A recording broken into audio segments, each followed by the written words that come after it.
Hola y bienvenidos otra vez a Charlas con Juan. Hoy tenemos un programa muy interesante para ustedes.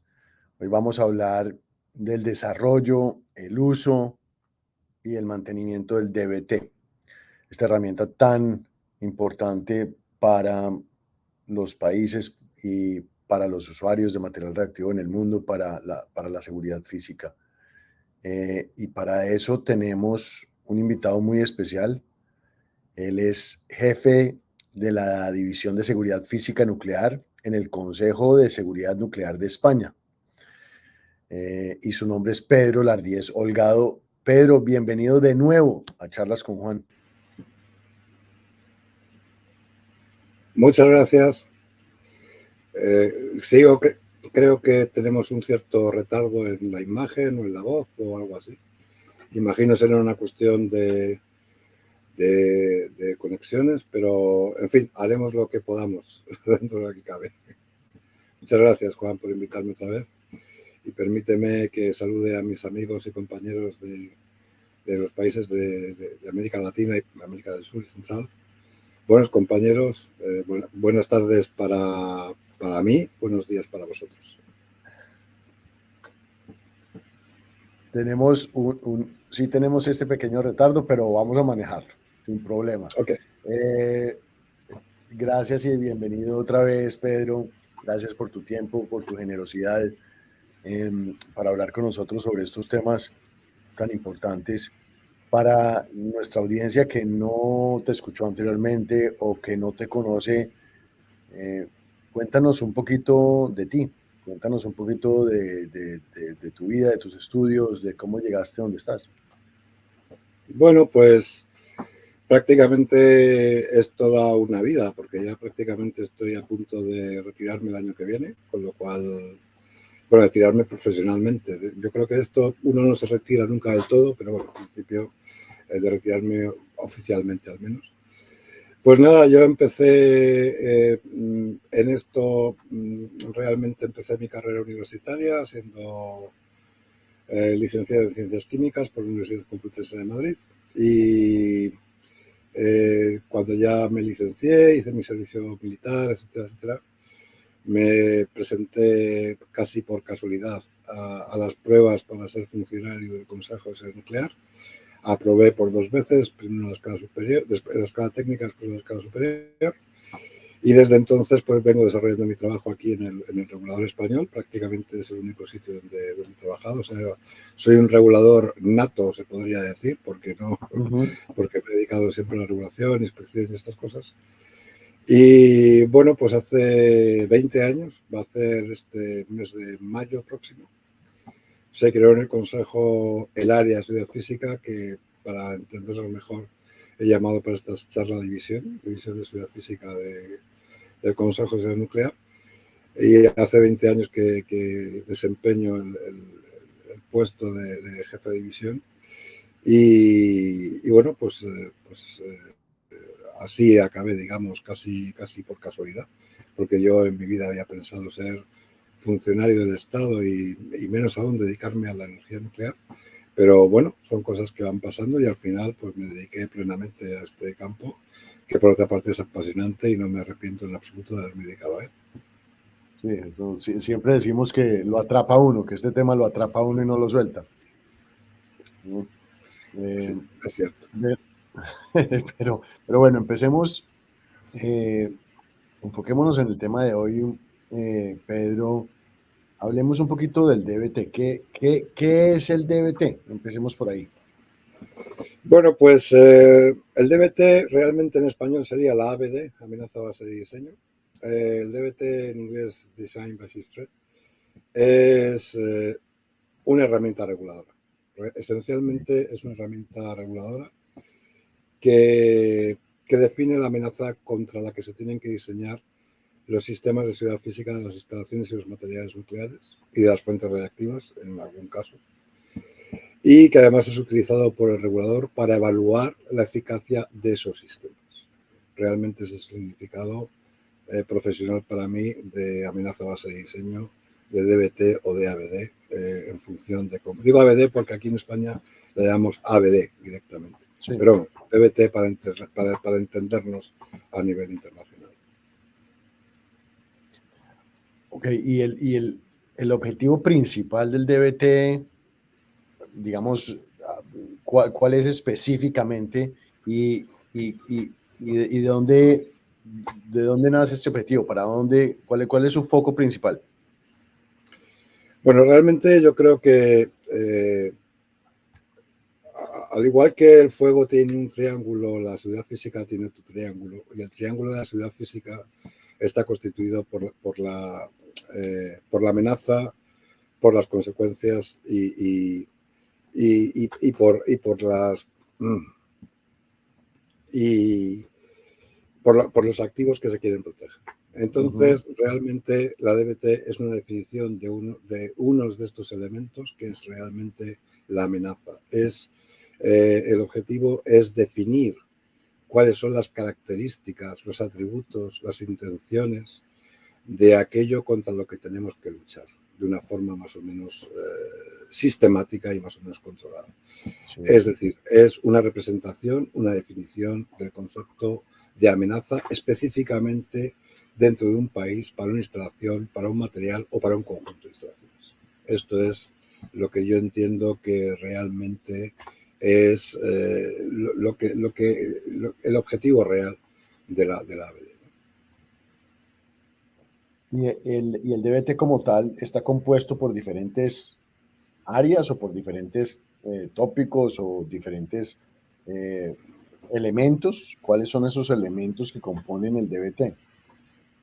Bueno, el DBT es, en mi opinión, y yo creo que esta opinión es compartida, la DBT debe contener todos aquellos elementos que sean necesarios para definir con la mayor eficiencia posible el adversario al que nos vamos a enfrentar.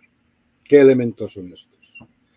Pues bueno, estos elementos, y además estos adversarios no solo son adversarios que potencialmente puedan llevar a cabo ataques físicos contra las instalaciones y los materiales, sino que estos adversarios deben incluir también aquellos elementos que permitan definir al adversario que es capaz de llevar a cabo ataques informáticos contra los sistemas críticos de las instalaciones nucleares o de las instalaciones radiactivas. O bien ataques híbridos, es decir, ataques que sean ataques físicos con el apoyo de ataques informáticos, de forma que puedan desinhibir sistemas de seguridad física, inhibir la actuación de sistemas físicos al mismo tiempo que se produce ese ataque físico. Por ejemplo, si tenemos un hacker que es capaz de hackear nuestro sistema de seguridad física y de tirar abajo todo el sistema de cámaras de circuito cerrado de televisión, lógicamente nos ha dejado ciegos.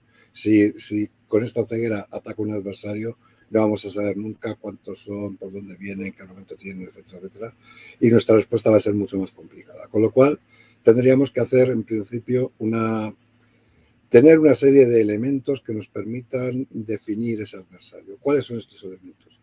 Pues estos elementos son sus intenciones, sus motivaciones, si está dispuesto, si ataca de forma encubierta o si ataca de forma expresa, si ataca en fuerza, si ataca de forma subrepticia, cuántos adversarios constituyen un equipo, qué herramientas llevan, qué elementos tienen, qué conocimientos usan, qué apoyo financiero, moral, político tiene en la zona o en el país o fuera, o de dónde saca su información, si está actuando con personal del interior de instalación o si no actúa con personal de instalación. Pero eso es un elemento que nosotros tenemos en cooperación en el diseño.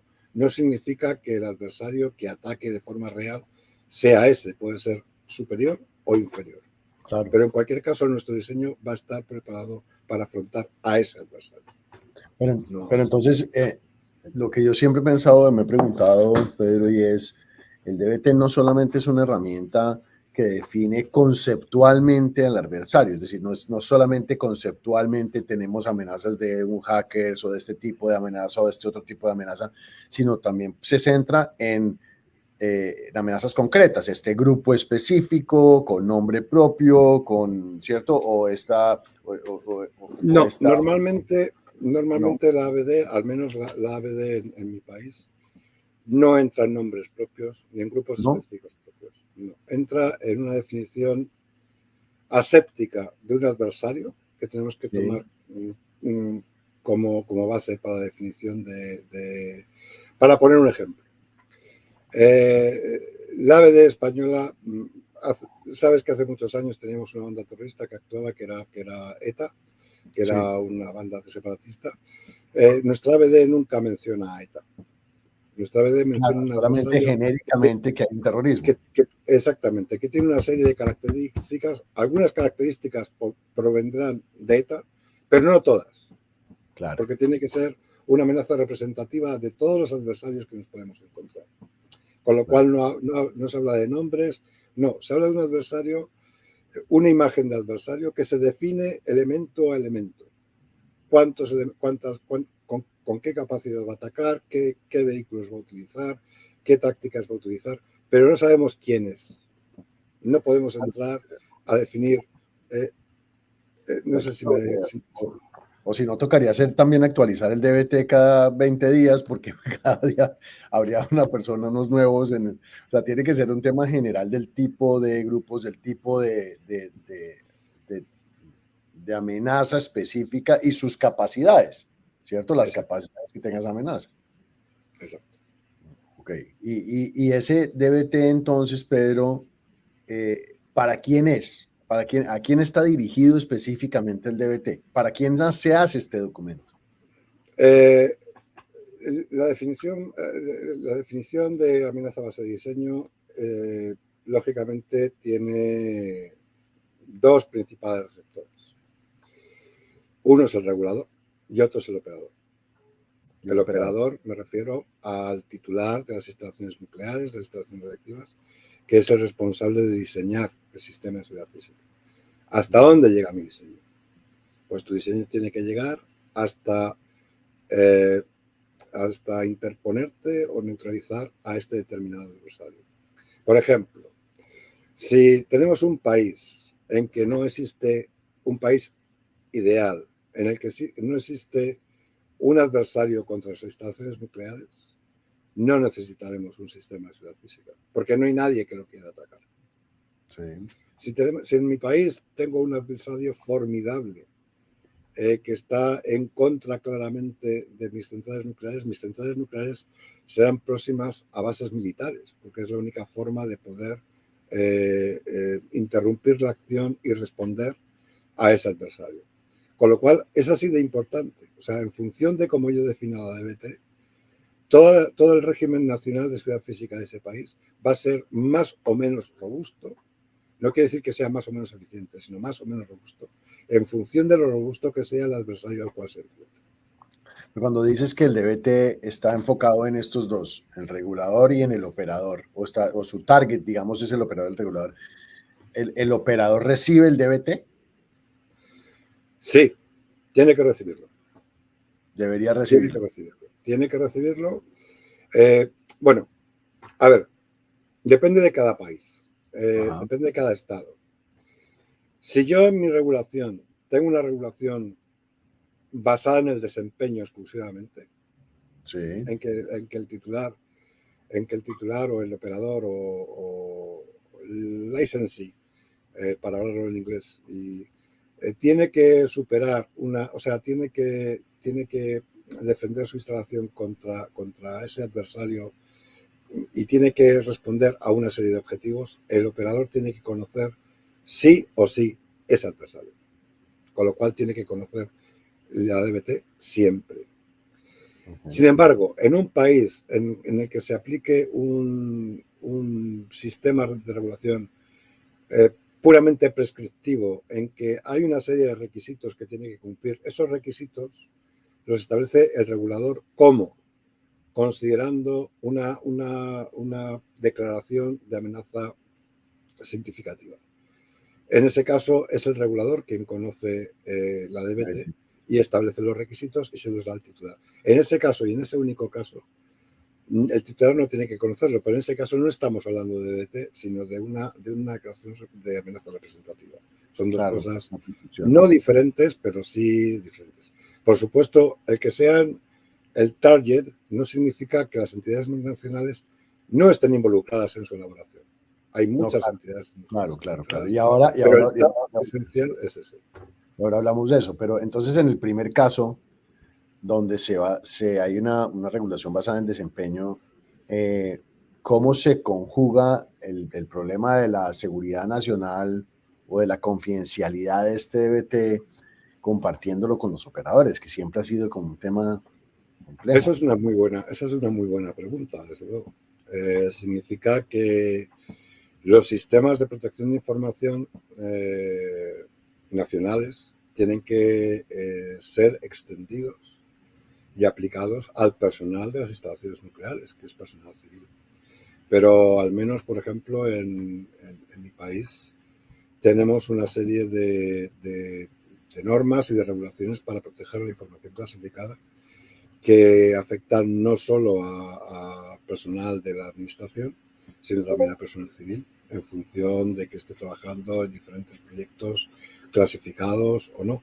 Con lo cual se puede extender y, lógicamente, la determinación de la probidad de las personas o la determinación de la idoneidad de las personas para desempeñar trabajos en instalaciones nucleares, sobre todo, y en instalaciones reactivas también, cobra una especial relevancia e importancia.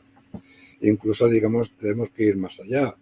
En los casos de compartir información de DBT, no solo hay que demostrar que el personal titular es idóneo, sino que además no tiene unas vulnerabilidades personales que le impidan conocer esta información. Claro, súper complejo. Es complejo, eh, es difícil, pero no imposible. no imposible, de acuerdo, de acuerdo. Entonces, Bueno, depende de cada país, insisto. sí, pero requiere un esfuerzo importante en mantener esa cadena de confidencialidad y de confianza en el personal, en el recurso humano a todo nivel. Por supuesto. Y eso es fundamental. Bueno, ya aprovechando, sí, sigue. Lo único que quería decir que la DBT sea conocida por el operador no significa que todo el personal del operador conozca la DBT. Correcto. No hay que diseminarlo. Si el operador tiene 300 empleados, no significa que todo el mundo tiene que conocerlo. A lo mejor la conocen 5 de Claro, 300. claro. Entendido. Bueno, aprovechando que tocaste el tema de las instituciones que participan en el DBT, cuéntanos un poquito de eso. ¿Qué organizaciones o qué organismos deben participar o participan en la elaboración de una DBT? Bueno, yo creo que como la DBT es una definición nacional que afecta a una nación completa, lógicamente las autoridades que están presentes en el proyecto de desarrollo de una DBT, a efectos prácticos, no vamos a entrar en efectos teóricos que no sabemos más o menos todo. Lógicamente las autoridades nacionales que deben participar dependen en gran medida de la organización administrativa del Estado, de cada Estado.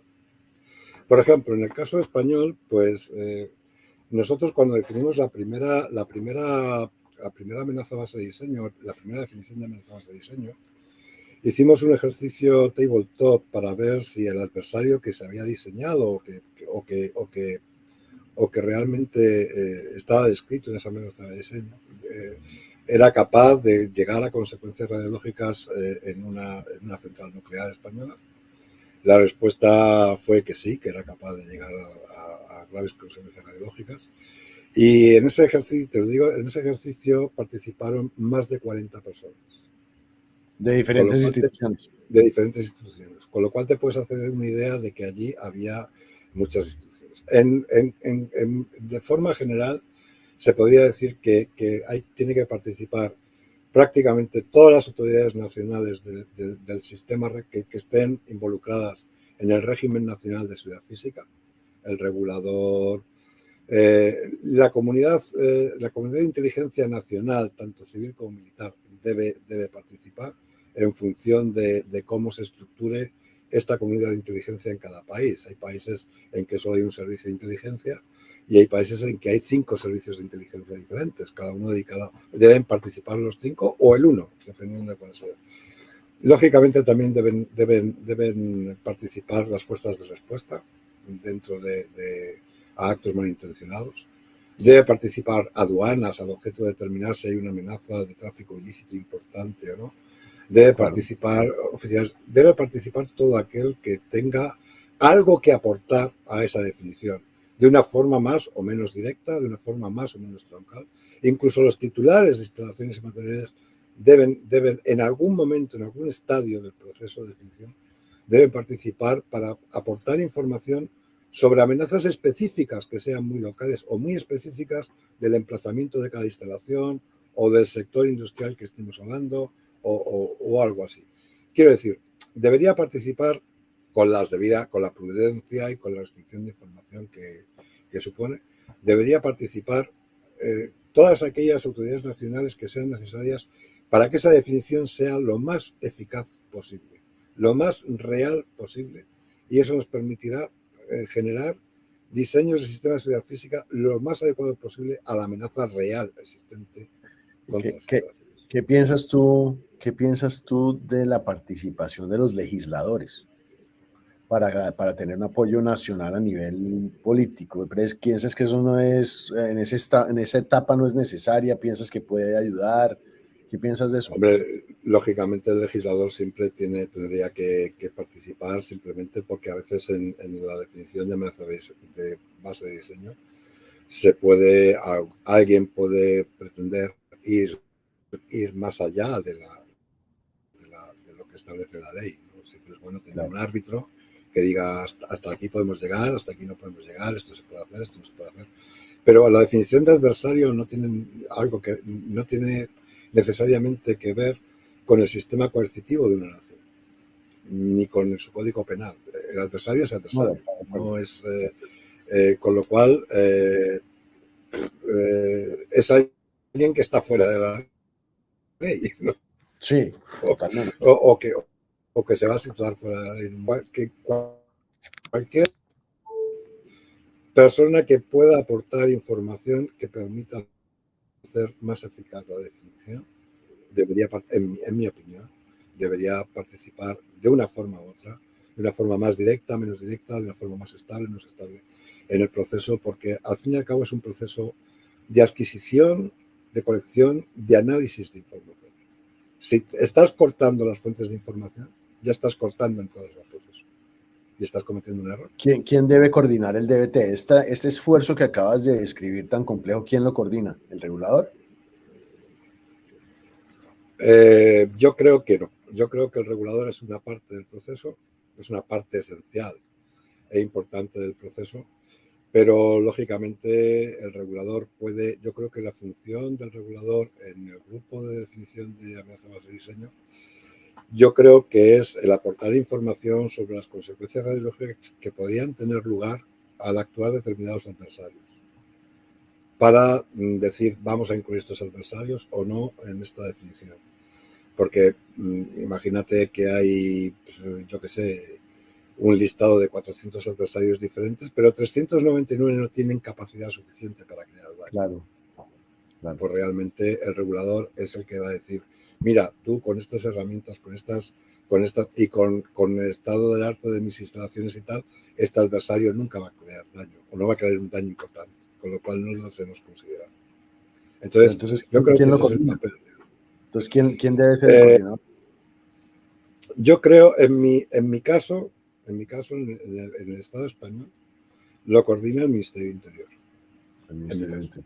La coordinación, bueno, realmente en la regulación aplicable hoy en día dice que el Ministerio de Interior, en cooperación con el Consejo de Seguridad Nuclear y la participación de todas las autoridades nacionales que sean necesarias.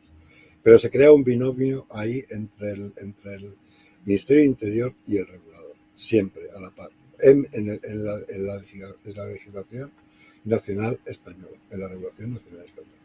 No quiere decir que se dé en todos los países, es nuestra solución en este momento.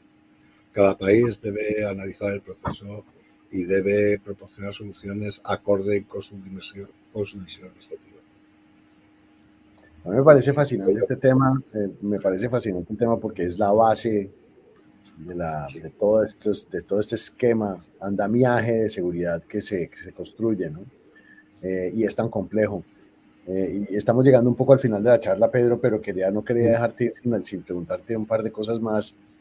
Uno es, he escuchado acerca de la declaración de la amenaza representativa, Sí. y sé que es más económica a veces que el DBT. Explícanos un poquito de esto, qué significa, qué es la declaración de la amenaza representativa y por qué puede ser más económico que hacer un ejercicio de DBT.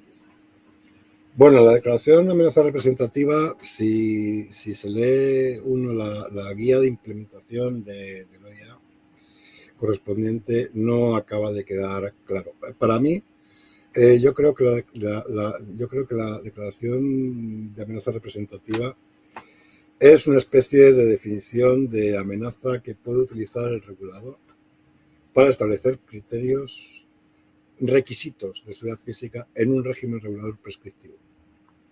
Es decir, Okay. el titular en este caso no va a tener que demostrar al regulador que su sistema tiene una eficacia de un 90% contra un determinado adversario que se define en la amenaza base de diseño, sino que va a demostrar que cumple los requisitos que ha impuesto el regulador considerando la amenaza que se ha generado como declaración representativa de la amenaza. Realmente es así. Con lo cual, es algo que a la larga no sé exactamente qué es realmente más caro o qué es realmente más barato. Depende. Lógicamente es mucho más caro el establecimiento de un sistema regulador basado en el desempeño que en un sistema regulador basado meramente prescriptivo. Pero lo cierto es que un sistema regulador basado en el desempeño produce sistemas de seguridad física mucho más customizados, mucho más eficaces contra los adversarios, mientras que el sistema prescriptivo es una respuesta a una concepción general de la amenaza, sin especificar instalación por instalación o territorio por territorio o grupo de actividad por grupo de actividad. Al ser una respuesta mucho más generalizada, que muchas veces se hace en un despacho de diseño del regulador, a veces es posible que no responda exactamente a especificaciones que se pueden dar en un momento determinado, porque al haber esa generalidad se pierde lógicamente particularidad en el diseño de cada sistema. El sistema será un diseño mucho más genérico, será un diseño que puede ser eficaz, pero que quizás no tenga en cuenta aspectos particulares de un adversario en un momento determinado y en un lugar determinado. Por último, te quería preguntar, ¿cada cuánto debería ser actualizado un DBT? Pues mira, eso desde luego debe ser actualizado cada vez que existe una modificación sustancial de la amenaza. Desde luego. O sea, si hay unos atentados de calibre tipo 11 de septiembre, lógicamente hay que ponerse a revisar la amenaza porque aquello, digamos que sobrepasó en principio las previsiones iniciales. Después está el tiempo de mantenimiento, lógicamente el tipo de mantenimiento que son 3-5 años dependiendo del ambiente de amenaza o de la volatilidad de la amenaza en cada estado. Hay estados que son muy estables y hay estados que son más inestables. Entonces un estado más inestable lógicamente tiene que tener un periodo de revisión mucho más frecuente. El problema es que no se puede cambiar el diseño de un sistema de seguridad física con frecuencia. Se pueden hacer modificaciones, pero el diseño base no se puede modificar. Entraríamos en unos costes auténticamente prohibitivos, que al final, si yo modifico la amenaza de ese diseño, estoy modificando el diseño del sistema. Con lo cual, entrar a modificar cada 2 años es prácticamente una locura. Otra complicación adicional puede ser que una amenaza de ese diseño incluya una amenaza cibernética, una amenaza de ciberataque. Lógicamente, los ciberataques varían cada 2 horas. O sea, al día siguiente han aparecido 100 nuevas vulnerabilidades que pueden estar o no incluidas en esa amenaza. Con lo cual, bueno, hay que tener un ten con ten, el tiempo suficiente como para que la amenaza sea representativa, como la amenaza de ese diseño sea representativa del ambiente general de la amenaza, pero al mismo tiempo hay que tener en cuenta una cierta estabilidad para dar, pues eso, eficacia de funcionamiento del propio sistema de seguridad física. No hay yo creo que no hay una pauta general de decir cada 2 años lo estoy haciendo muy bien, cada 5 años lo estoy haciendo muy bien. Depende mucho del país, depende mucho de la evolución de la amenaza del país. Yo creo que el periodo de mayor riesgo, entonces, termina siendo el momento entre que aparece un nuevo tipo de amenaza y en que los DBTs la contemplan. Ese sería un Sí, periodo crítico. sí, pero para eso existe lo que se llama siempre la intervención del regulador. Okay. Del regulador nacional, que puede ser uno o varios. Si en un momento determinado la amenaza de base de diseño se ve sobrepasada por un determinado incidente, el regulador siempre tiene capacidad de ordenar la implementación de medidas adicionales para completar antes de que se genere la amenaza de base de diseño. Claro. Eso me parecía interesante. Pues Pedro, mil gracias por continuar educándonos en estos temas tan críticos para la seguridad física de los materiales radiactivos. Espero que nos acompañes en otro episodio muy pronto. Y de nuevo, gracias por tu generosidad y por estar aquí con nuestra audiencia aprendiendo de estos temas y compartiendo tu conocimiento. Espero verte pronto. Gracias a vosotros. Lo que expreso aquí es casi opiniones personales, y solo lo digo en mi nombre personal. No, quiero decirte que puede ser que haya otros expertos que quizás no estén de acuerdo o no estén de acuerdo totalmente, pero yo creo que más o menos todo el mundo que trabaja en seguridad física tenemos esta percepción. Yo también creo que sí. Bueno, señor, muchas gracias. A ti, muchas gracias. Un abrazo fuerte. Que estés bien, Pedro. Chao. Bueno, y gracias a ustedes por acompañarnos en este episodio para hablar sobre este tema tan crítico en el mundo de la seguridad física. Les mando un abrazo y nos vemos en el próximo Charlas con Juan.